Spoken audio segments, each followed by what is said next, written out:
This is the Christ Witness program where the message is in the Word. And I'm your host, Brother Gerald. This program is dedicated to God the Father and the Lord Jesus Christ with a desire that it brings to Him the praise, honor, and glory that He is due from me and from all those that may hear it. Amen. I would like to thank my mother for her patience and understanding, and I want to thank my loving and supportive wife who has been steadfast through all. Before I begin, I'd like to say that when I was going to school, I was in high school and I took up a class of algebra. And from the first day when I got into this class and we opened up the math book, first thing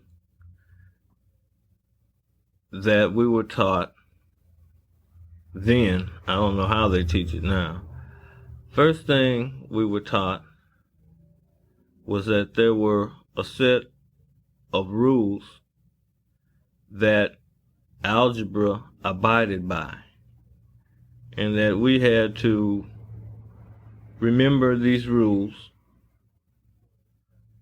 because by remembering them, as we went along in our studies, we'd find that they would always be true. Not only algebra, this works the same thing in geometry. You're given a certain rules that seem or are always true, and when you go to solve a problem, you apply these rules and others as you learn as you go on, and you can solve your problem. Well, I said all that to say this, that today I'd like to start off, I don't want to call them a set of rules, but they are a set of verses that I have found to be true. And just like in algebra and geometry, as you continue in the Word, you'll learn others as you grow. There'll be other things that will fit in with the verses that I like to go over. I don't know if I'll be able to get to all of them today, but we will see how far we can get. I'm going to read each one of these verses and give you a little information on each one and make a comment on each one. Nothing in depth unless I feel so led of the Lord to do so. Now, the first verse is found, by the way, none of these verses that I'm going to be going over, which will be at the onset, 10 to 12 verses, and I'm not giving them in any sense of order or preference or priority. All the verses are just simply true, and you can use each one of these verses today and tomorrow, or even for things that have taken place in the past, to gauge whatever it is spiritually that you would like to have illuminated. Okay, as I said, the first one is found in Malachi chapter 3, verse 6. And it says, "For I am the Lord, I change not."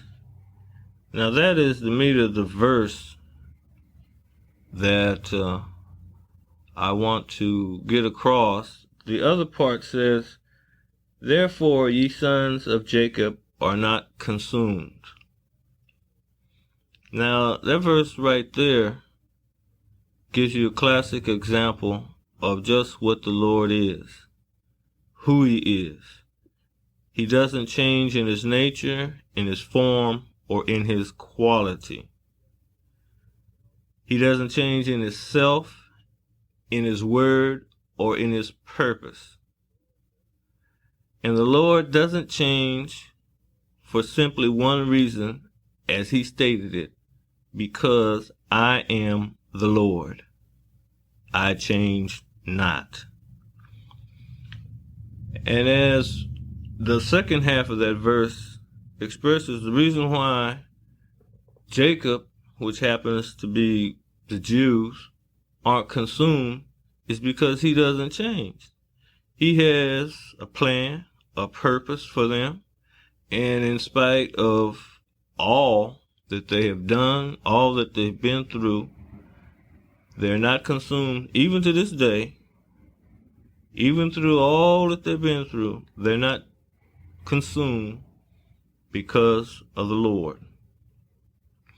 And we know, as he has said elsewhere, that as it's stated elsewhere, that the Lord today is the same as he was yesterday, and eternity past, and what he will be tomorrow in eternity. So the first one is found in Malachi 3:6. "For I am the Lord, I change not." And I will be referring to many of these verses in the coming weeks, or in the coming programs.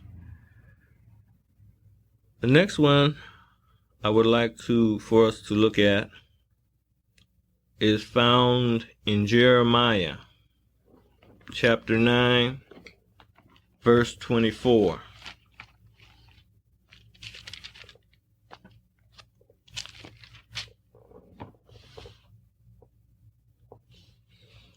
And it reads, "Let him that glorieth, let him that glorieth glory in this, that he understandeth and knoweth me, that I am the Lord, which exercise loving kindness, judgment, and righteousness in the earth. For in these things I delight, saith the Lord." Jeremiah here is saying more than what I would call a mouthful. And I really believe that the reason why the Lord could say of David that he was a man after his own heart is because David understood what this verse is saying. And I truly believe that if we, as Christians, were to grasp hold of what Jeremiah is saying here, and what David knew, that truly the Lord could say of us that we were after his own heart. And that's saying a lot. That is, to be after his heart is saying, that's a compliment that I don't know if there's too many compliments that God could give that would be more honorable than that. But anyway, first of all, let him that glorieth in this, that he understandeth and knoweth me. The only glory that we as man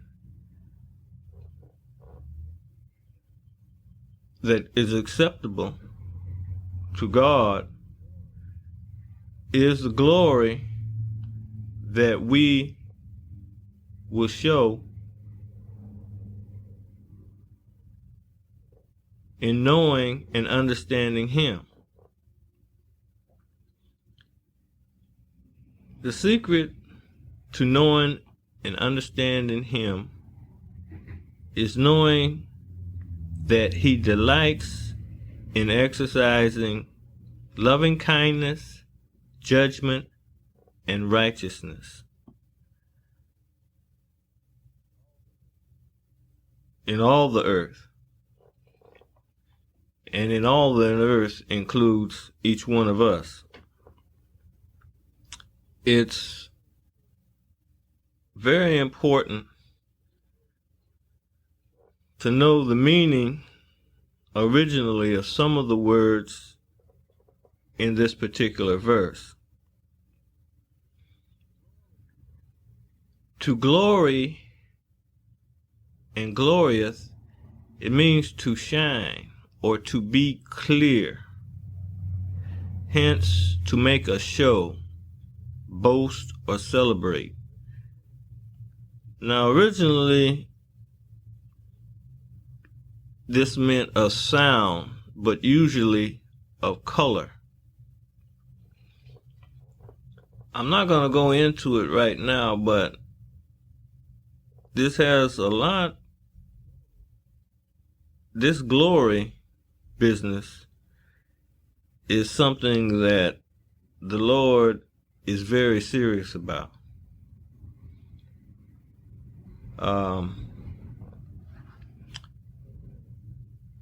He tells us in a verse that I'll be going over later, he says, "My glory will I not give to another."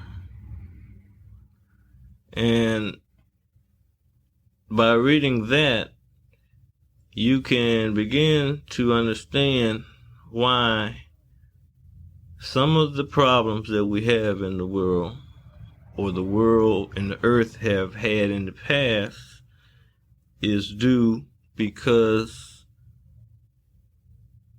of God's glory being tread upon.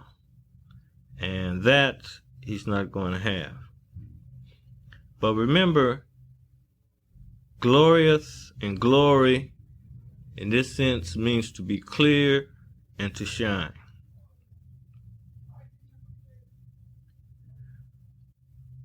You know, a lot of people want to know, and they ask questions, and they make statements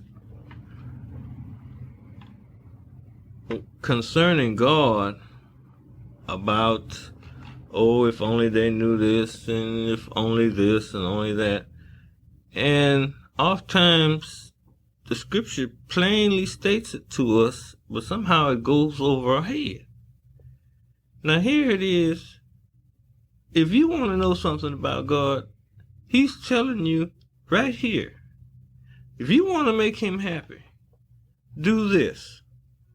Exercise loving kindness, judgment, and righteousness. In these things I delight. Now right there, he's telling us what it is that he delights in.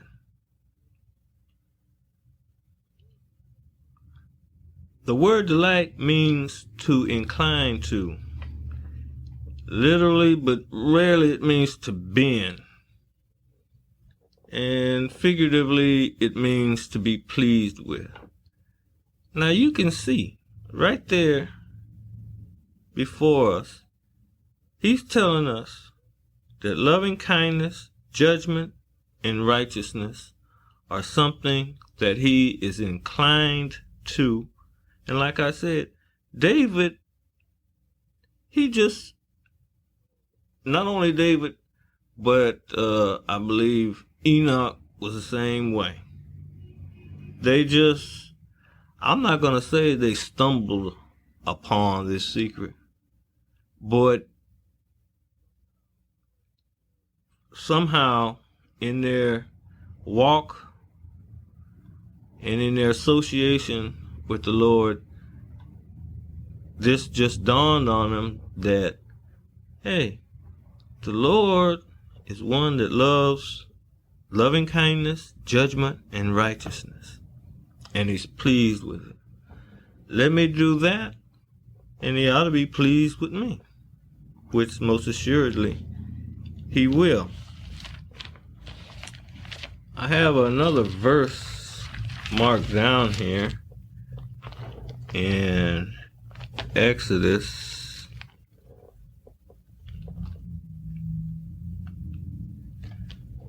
That it's found in Exodus 34, 6 and 7.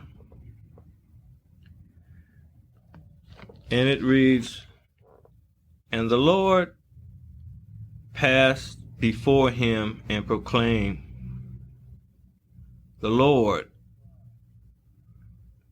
God, merciful and gracious, long-suffering, and abundant in goodness and truth, keeping mercy for thousands, forgiving iniquity and transgressions and sin, and that will by no means clear," remember that word clear, "the guilty, visiting the iniquity of the fathers upon the children and upon the children's children, unto the third and to the fourth generation."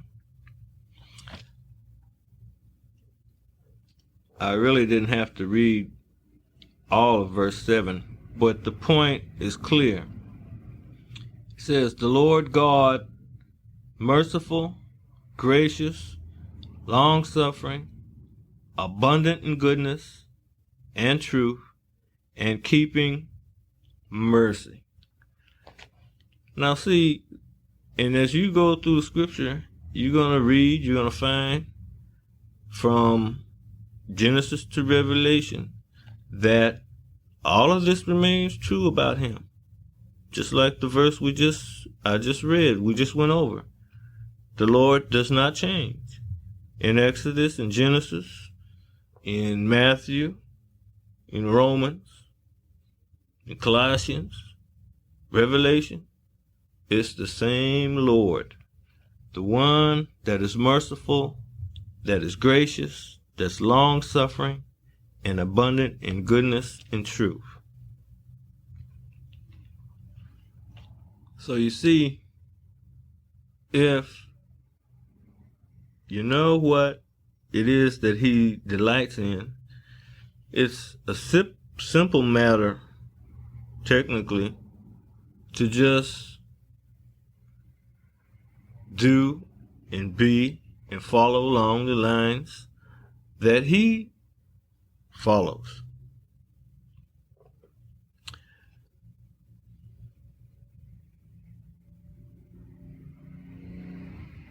The next verse that I'd like to go over, which is the third one here, is found in Ecclesiastes 3:14. And it reads thus: "I know that whatsoever God doeth, it shall be forever. Nothing can be put to it, nor anything taken from it. And God doeth it, that men should fear before him."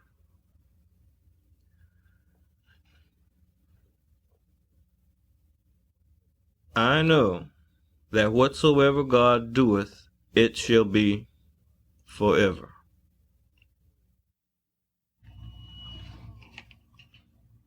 Now suppose that God were to change, then if God could change, then whatever he does couldn't be forever. So you see how knowing one verse can help you establish another verse, or verse versa. Whatever God does, this tells us, not only is it forever, but there's nothing that can be added to it. There's no crowning of anything. It's complete, just like whatever it is that he does. Can you imagine what would happen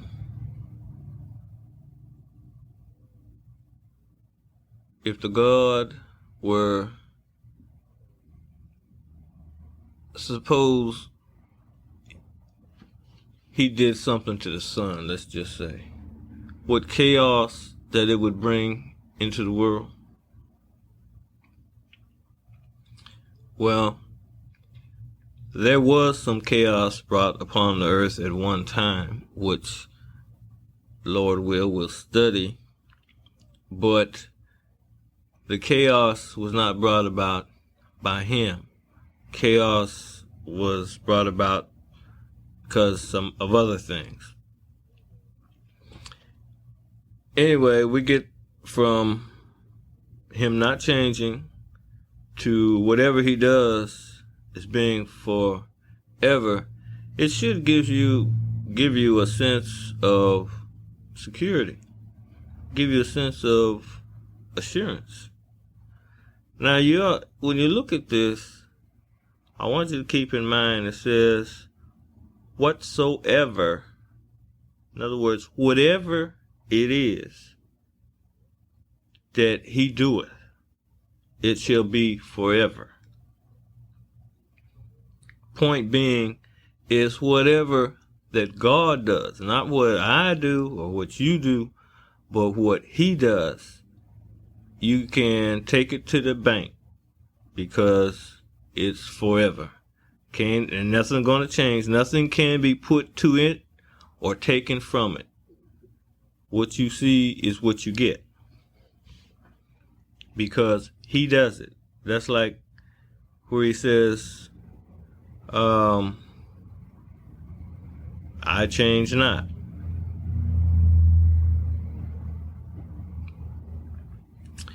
All right, the next verse I like to go over is found in John 4:24. It reads, God is spirit. They that worship him must worship him in spirit and in truth.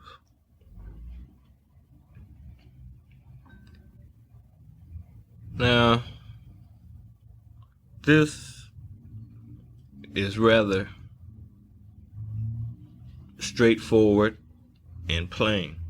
They that worship him must worship him in spirit and in truth. The word must means is necessary as binding. This is not something that we can discuss. It's a matter that we must worship him in spirit and in truth. And truth, the Lord means, the word truth comes from a word which is true, with the idea as not concealing. You know, it's like Adam and Eve, when the Lord came, they went and hid. Well, what this is saying is that you must worship him in spirit and not hiding. worship originally means to kiss towards. It's like a dog licking his master's hand, to fawn or to crouch to, prostrate oneself in homage and do reverence to adore. The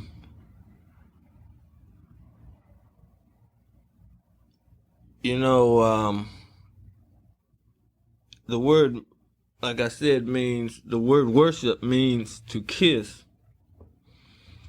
And it makes me think of a verse that the Lord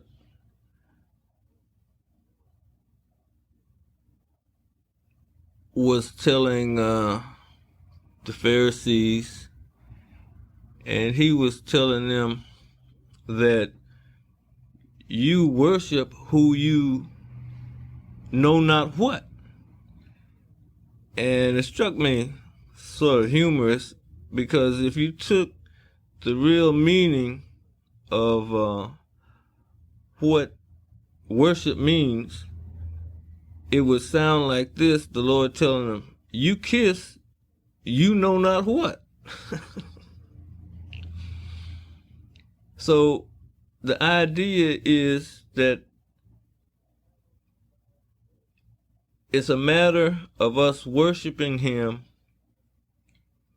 in a way in which nothing is concealed and it's all out in the open.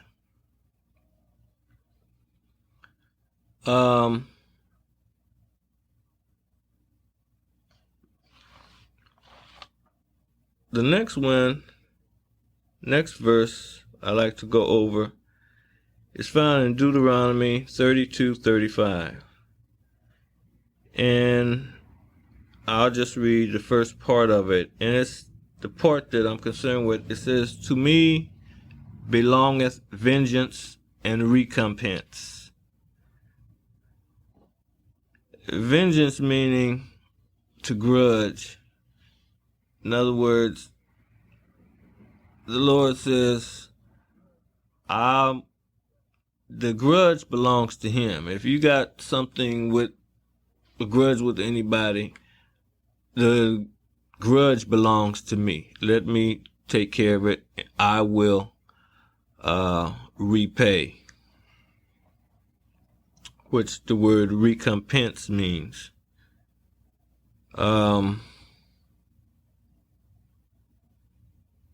it simply means, recompense simply means that which pays back.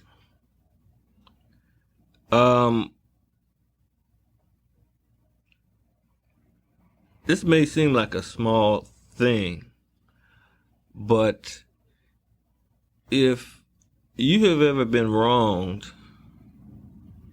and you have in mind this particular scripture, you will know that it's the Lord that is supposed to take up your cause in whatever action of wrong has been taken against you, therefore leaving you free without all the bitterness and possibly hatred and even strife.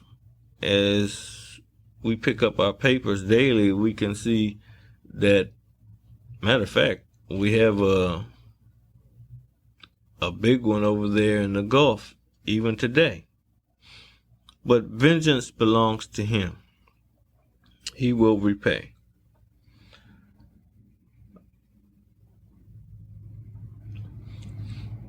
The last one for today that I'm going to go over, and I'm going to go back over them briefly in the next program, is I am the Lord, which is found in Isaiah 42:8. I am the Lord, that is my name, and my glory will I not give to another, neither my praise to graven images. The Lord One, he's serious about his name. He's serious about his glory. And he's serious about his praise. It's so easy for one to become successful and fortunate in life and to begin to take some of the credit that technically belongs to him, that is due him. Like this, my prayer for this program is that it will bring him that glory, honor, and praise that he is due. And I truly desire and hope that it will do just that.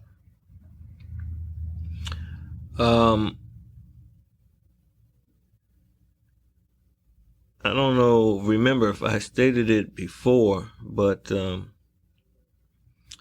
where it says, I am the Lord, it should read, the Lord means Jehovah. I am Jehovah. That is my name. It's just that the Jews had a way of thinking that the name of God, which is Jehovah, they thought it was so holy that they just didn't use it. And the name of the Lord is a serious matter, because we are instructed in the scripture not to take his name in vain. And even today, I didn't understand exactly what it meant not to take his name in vain. But as I grew older, I began to discover that, on TV programs or in the streets or at the store, you'll hear people say, oh, Jesus Christ. Jesus, what's the matter? Now this is taking the Lord's name in vain. That's plain and simple. And it is a very serious matter. As Christians, we should know that it's serious, because, you see, when we call that name, he comes. And if you fooling around out there somewhere, and oh, Jesus Christ, it's almost like the boy crying wolf. You keep calling, and ain't no problem, ain't no emergency. Then you call when it is emergency, he ain't coming.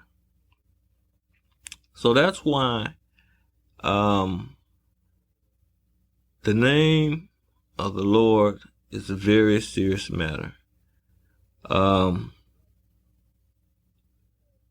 For right now, I have 6 other verses that I like to go over, but my time is running short, and